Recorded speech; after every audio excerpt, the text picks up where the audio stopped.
September 15th. It's 68 degrees Fahrenheit today, ladies and gentlemen. Today we're supposed to get to a high of 76 and a low of 64. We got cloudy right about now for the daily forecast. Yes, we do.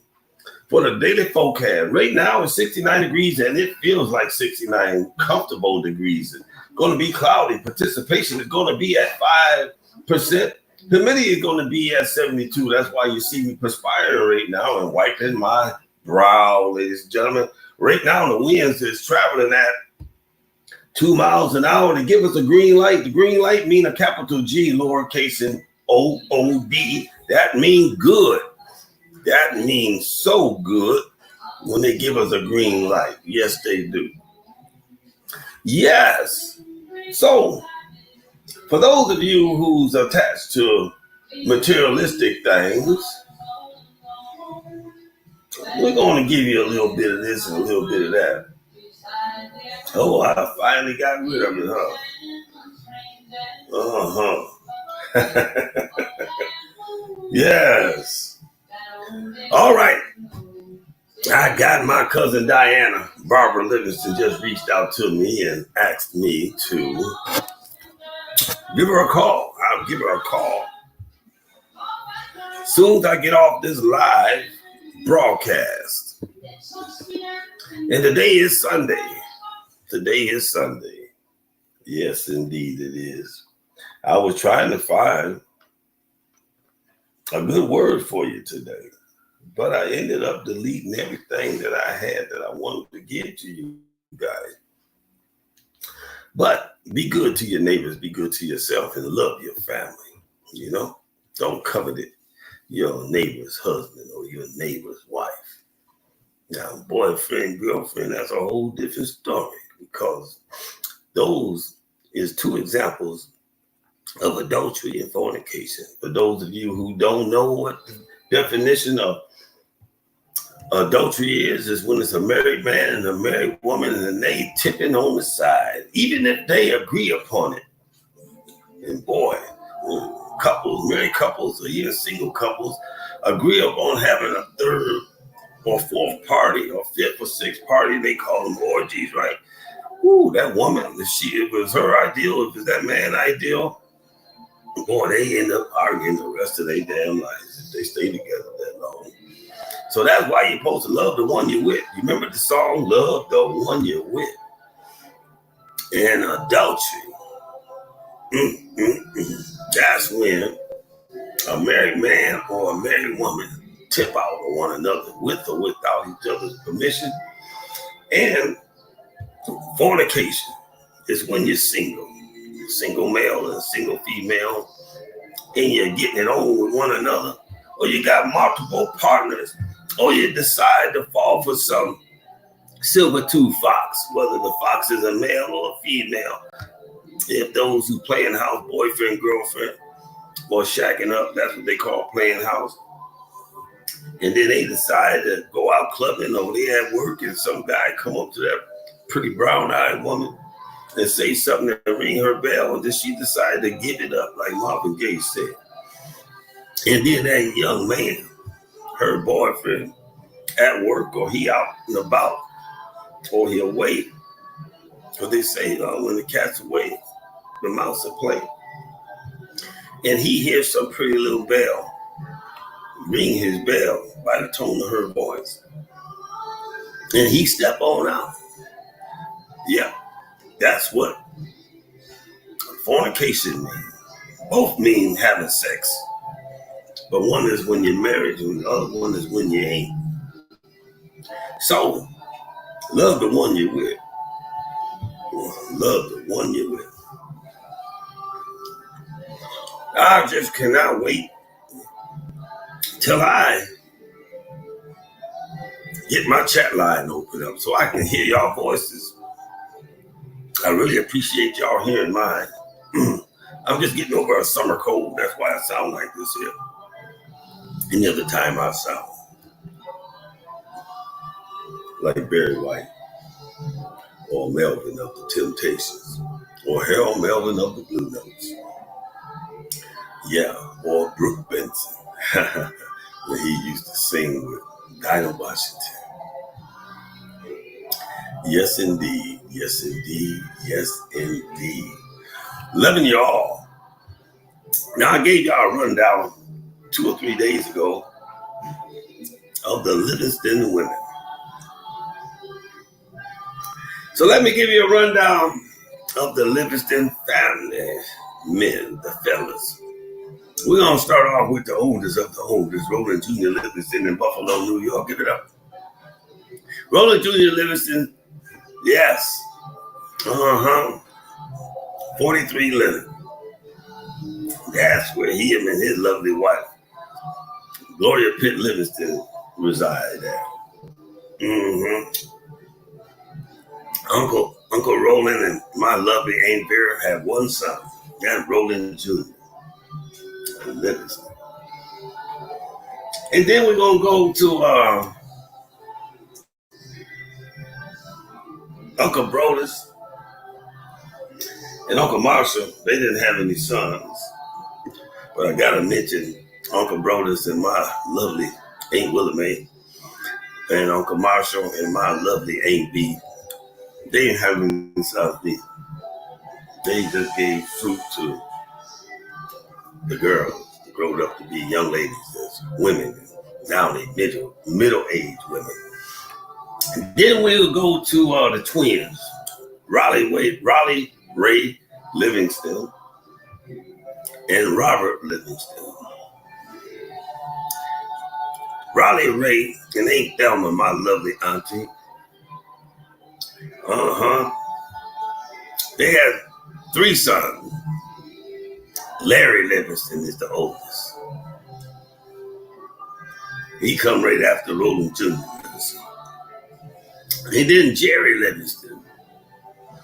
And then Andrew, as Uncle Riley would call him, Andrew Ray. He said, Andrew Ray, come here, boy. And all of them were cockstrong too. Yeah, they were. Give it up to Aunt Thelma and Uncle Riley. Then you got my daddy, his lovely wife, my mama, Kay Margaret Livingston. And starting off is Robert Lee Margaret. No, he's not a Confederate soldier. Yes, that's my daddy and my mama's oldest son. Then we got our 2 youngest sons, brothers. Their 2 youngest sons. Robert Jr. Livingston and Jerry Joe Livingston. All right. I love them. I love all 3 of them. Yeah. Robert Jr. Livingston was born in Camden, Arkansas, near Little Rock. And born when my dad was married to his first wife. Yes, indeed. And Jerry Joe Livingston. Yes, indeed. Him and Robert Jr. living the same age. Jerry Joe Livingston. Growing up. Yeah.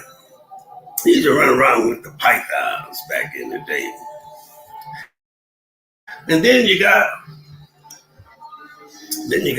Lloyd Livingston, my Irish twin. Yeah, give it up for Lloyd. And then you got Floyd. My mama always tell me the story about how we got our names. She said my daddy told her they had a couple of uncles named Lloyd and Floyd. And so she asked one of my daddy's sisters named Pat. Give it up for Aunt Pat. Aunt Pat said, Robert lies in the UK. We ain't got no uncle. We ain't got no kinfolk named Lloyd and Floyd. So that's where the definition, and that's where the name Lloyd and Floyd come from, and they both mean old man in the Irish and the Greek definition. Celtic definition means gray head. In other words, old man. We called each other old man even when we was kids. Then we got Randy. Give it up for Randy, I think the Mount Livingston Senior. Yeah. My mama called him Randy because if you ever want something, if Randy can get it, it's got. And if Randy can't get it, it just can't be got. Anthony Mount Livingston is the baby boy We call him brother. We call our baby sister. We call our oldest sister Susie William Livingston. Yes, we do. So that's the Livingston clan. That's the male of the Livingston clan. Yes, it is. And reside in Memphis, Tennessee, Detroit, Michigan, Long Beach, California, Buffalo, New York. And we're going to give it up to two of the brothers that's wherever they at. Lloyd Livingston left us first. And Jerry Joe Livingston, November 30th, I think it was, right after Thanksgiving, 27th, 28th, 29th, and the 30th of November, Jerry Joe Livingston joined Lloyd Livingston and Larry and Jerry and Andre and Riley, my daddy, my grandparents, my uncles, all my cousins and my aunties, our friends, some of our neighbors. Yes, indeed. So it'll be coming up on 3, maybe 4 years for Lloyd. October 3rd. I was born November 3rd. And Jerry Joe Livingston was born November 15th, 1952. 1952. Y'all do the math. Love you all for tuning in. This is 11:50 seconds into the hour. Let's see what the temperature rolls up to right about now. Oh, 68 degrees right now. Good morning. Wake up. Wake up. What we know good going on. Hey, give it up for Frankie Beverly. Let's give it up. Let's give it up, Frankie Beverly. And let's give it up for James Earl Jones. James Earl Jones. And if anybody in the airwaves and under the voice of in the ear that can hear my voice, know how to get in touch with J. Anthony Brown, let him know that I ain't the only one that send their love to him and for him. I mean, a stand-up guy.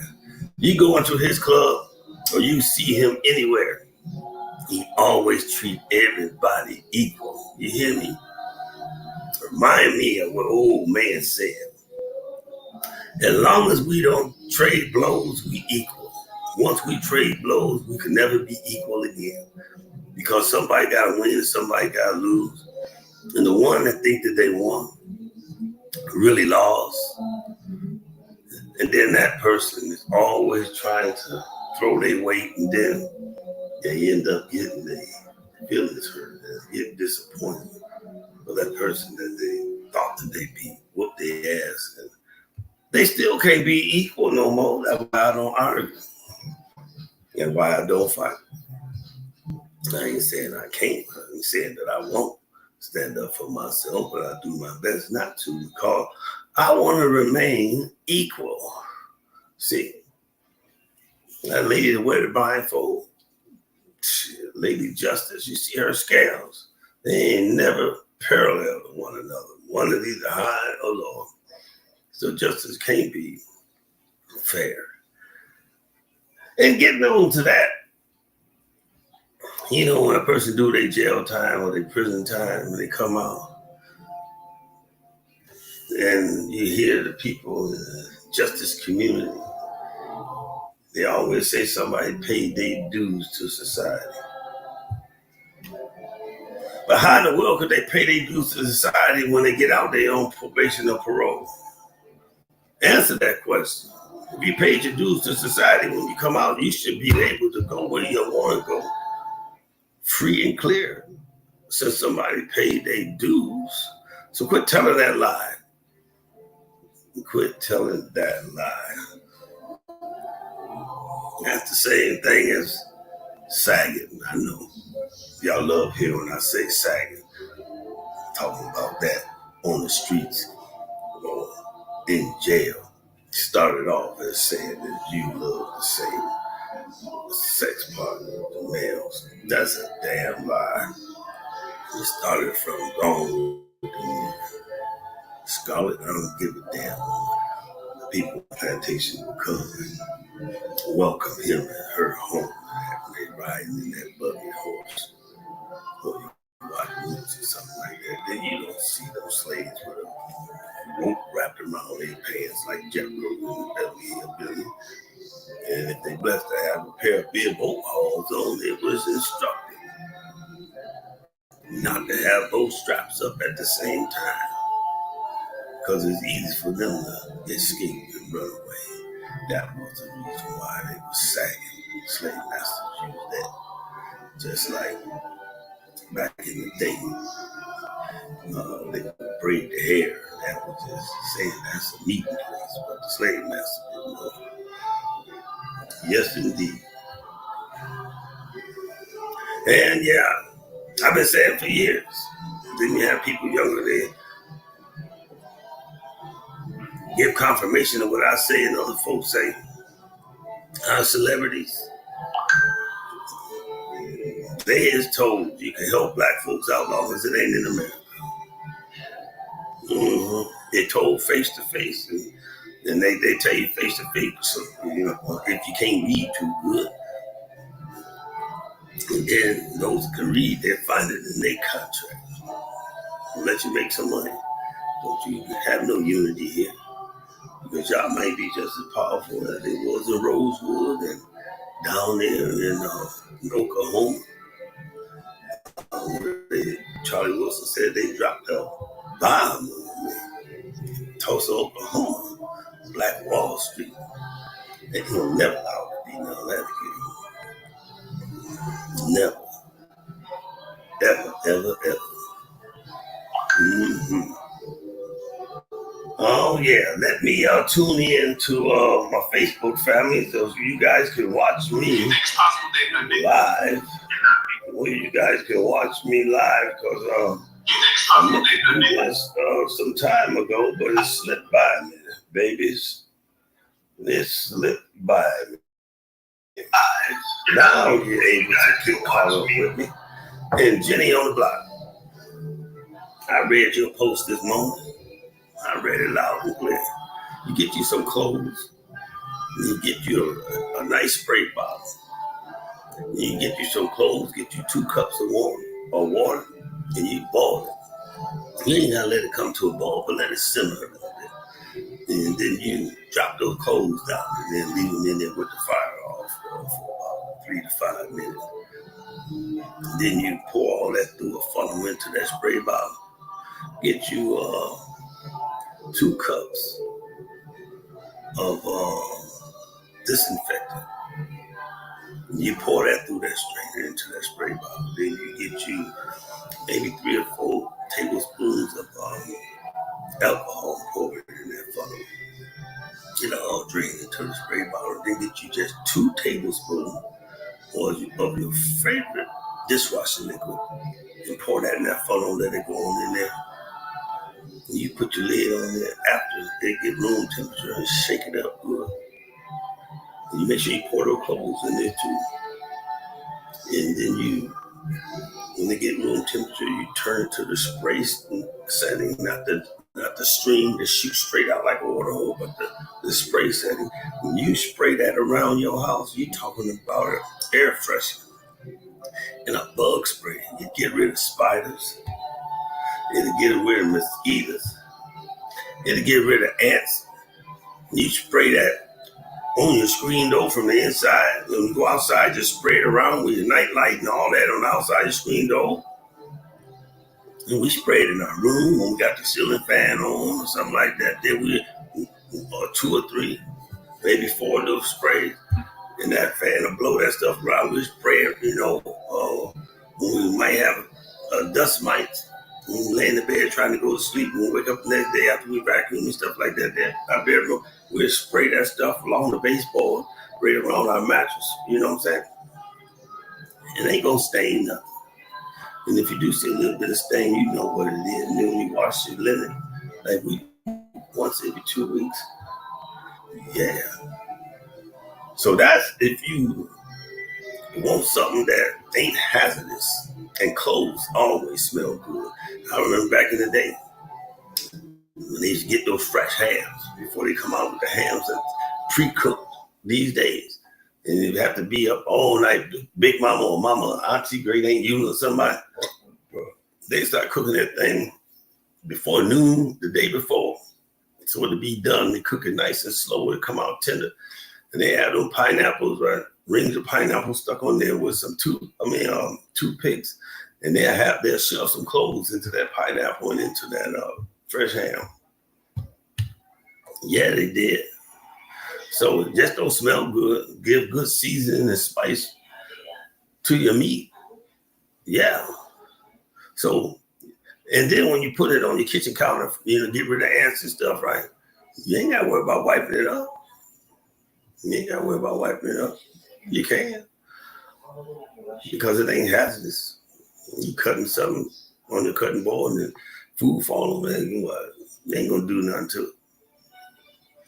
It ain't like when you get raid and stuff, you damn sure got to wipe it up. Because with raid, once you wipe it up, it kills it. And so the ants and stuff will come on back. As long as when you're using some kind of chemical, they tell you, it lasts up to 2, 4, 6, sometimes 8 months. But if you got rain, it wipes it away. Or if you wipe your counter and your walls after you use some kind of insecticide, it takes it away. It's just like when you taking some type of antibiotics, whether it's penicillin, amoxicillin, amoxicillin, whatever it may be, they tell you don't drink. Because once you have a sip of beer, champagne, vodka, Hennessy, cognac, it defeats the purpose. That's why they say take your antibiotics for 2 weeks and don't do no damn drinking. All right. I'm going to get up out of here right now because I know some of y'all are at church. And out here on the West Coast, it's 10:05 a.m., September 15th, 69 degrees. And so, yeah.